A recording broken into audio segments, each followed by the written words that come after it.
We are a week into 2017, and I'm probably speaking now to a bunch of new people because new year, new you. But if you haven't made, a complete transformation in who you are in the past week and you're stressed about it,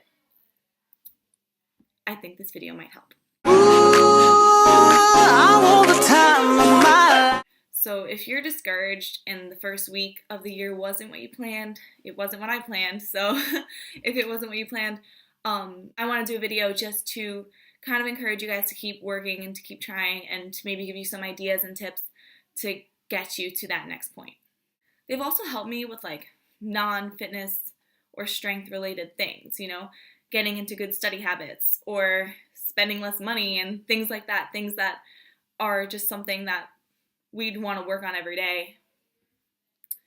It helps. It's not strength specific. Whatever your goal is, whatever your plan is, whatever your new regimen is, write it down, because it's very easy to forget what you wanted to do or how important it might have been to you. So definitely write it down. That's definitely the first thing I'd say to do.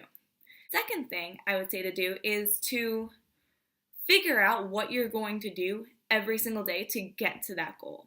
Because if your goal, like my goal for 2017 was to do more pull-ups. If I'm not doing a pull-up every day, I'm never going to progress into that goal. So that's just a simple example, but for the most part, whatever you want to do, you have to have a plan of action to do it. And you have to make that consistent. Even if the first week, the first month is really hard and you don't want to do it and it's horrible, then do it twice a week and then work up to 3 times a week, work up to 4 times a week, whatever it is. It doesn't have to be working out, it doesn't have to be eating healthy, whatever it might be. You need to have a plan of action before you can make anything happen. The next thing I would say to do is to measure progress or to track progress, by week or by month, not necessarily I'll get better at this in December, I'll see where I am. Don't do that. By span of time, by short periods of time, you'll be able to see little baby steps in progress. And that will also help keep your ideas from January still in your head by March, April, May, those months when you kind of just totally forget or don't want to do it anymore. It'll keep you on track and it'll keep you moving in the right direction instead of just staying where you are or backtracking into old habits and that kind of thing. That will actually motivate you to keep going and to get to that next step. So then you can see where you are. So in March, you'll be wow, those 3 months, I did make some progress. The fourth thing that helped me a lot, and also it's kind of a stem off of the action plan type of thing, is to create good habits. Because once you start, tracking your progress and doing something regularly and consistently that's going to get you towards your goal, it's going to become a habit. The body does that. You create neurons in your brain that over time, if you do something consistently, it becomes an automatic process. For example, when you first learned how to drive a car, you had to go through each step in your head, to get in the car, put your seatbelt on, put the key in, turn the key, press the, put the, see, I don't even remember anymore because now it's just automatic. It becomes something that you just do without thinking. So if your goal, we're going to talk about healthy eating just because it's an easy example. If you want to have a healthy breakfast every single day, if you get into that habit of waking up, making a healthy breakfast and doing that every day, it's going to be hard the first month or so, but once you make it a consistent thing that you do, it'll just be okay, you'll get up and sleepwalk and do it because it'll become an automatic process. So that's something just to keep in mind, when you're having those tougher days, is to remember that the more you do it, the easier it will be and the more natural it will feel. It's also very easy to fall back into bad habits. So if you have a bad day where you don't really do what you wanted to do or what you set out to do originally and you feel discouraged, just remember that the sooner you get back into your routine, into your new routine, the faster those habits will stick.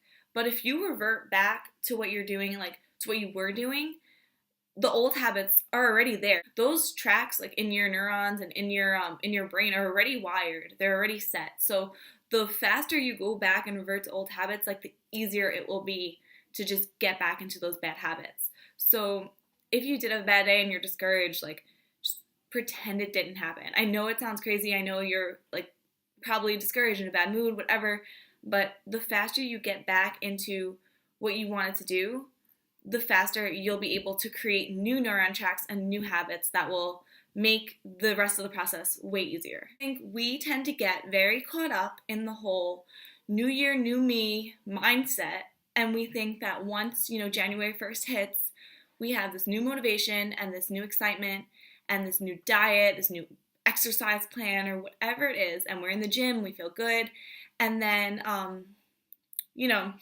it's the 4th, it's the 5th, and then you kind of lose that motivation. It's not as exciting anymore.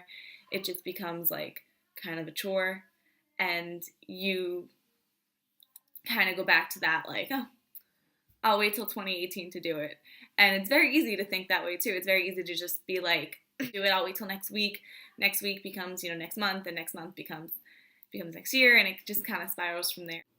You can easily say, like, I'll start in 2018, or I'll start, next month or whatever, but the year goes by really fast. And if this is your goal, and if you're going to let one setback reverse everything you've tried to do, you're going to be that much further away from doing it next year when you make another New Year's resolution to do it.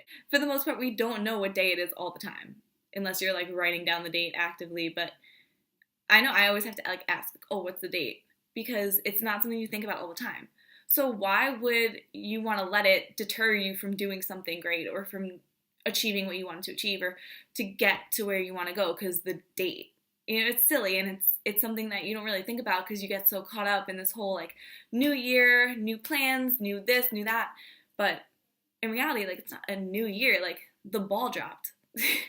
The ball dropped. You're still the same person. Still the same difficulties too, and that's something to keep in mind, that your New Year's resolution is probably something that either you've never done before, or something that you've struggled with for a long time that you want to change. So if it's something that you've struggled with and something that has been difficult for you, it's not going to be easier just because it's 2017 and not 2016, because they're like a minute apart. That's all I have today. If you have any questions about anything, just comment below. I hope you enjoyed the video. I hope it helped you kind of get through maybe a rough first week. Hopefully you didn't have a rough first week, but if you did, and if you have a rough, like, second month or whatever, hopefully this will help you. So thank you for watching, and I'll see you in the next video. Let's get it. This is the last $20 I got, but I'ma have